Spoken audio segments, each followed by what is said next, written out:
தாய் தமிழ் உறவுகளுக்கு வணக்கம். சற்றுமுன் வந்த செய்தி அண்ணாமலைக்கு பின்னடைவு. அண்ணாமலை கோயம்புத்தூர் தொகுதியில் போட்டியிடுகிறார். அவருக்கு தேர்தல் பொறுப்பாளராக ஐடி விங் செயலாளர் நியமிக்கப்பட்டிருந்தார்.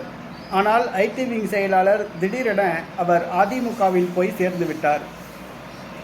அதுவே அவருக்கு பின்னடைவு ஏற்பட்டது. இந்த சூழ்நிலையில் வானதி சீனிவாசன் அண்ணாமலைக்கு எதிராக குளிபறித்து கொண்டிருக்கிறார்.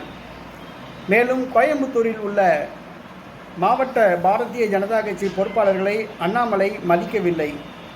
அவர்கள் அண்ணாமலைக்கு தோல்வியை கொடுக்க காத்திருக்கின்றனர்.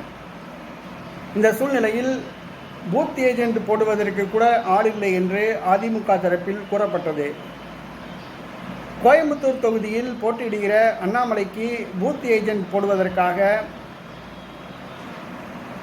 ஆட்கள் தயார் செய்து அனுப்பப்பட்டிருந்தனர். ஆனால் அந்த ஆட்கள் பூத் ஏஜென்ட் பணிக்கு வர மறுப்பதாக கூறப்படுகிறது. பூத் ஏஜென்ட் கூட அண்ணாமலைக்கு ஆள் இல்லை என்ற நிலவரம் காணப்படுகிறது. அடுத்ததாக கோயம்புத்தூர் தொகுதியில் அண்ணாமலைக்கு பெரும் பின்னடைவு ஏற்பட்டுள்ளதாக கருத்துக்கள் தெரிவித்துள்ளனர். அங்கு களத்தில் திமுகவுக்கும் அதிமுகவுக்கும் தான் போட்டி என்று கூறப்படுகிறது. நாம் தமிழர் கட்சி 3வது இடத்தில் உள்ளதாக கூறப்படுகிறது.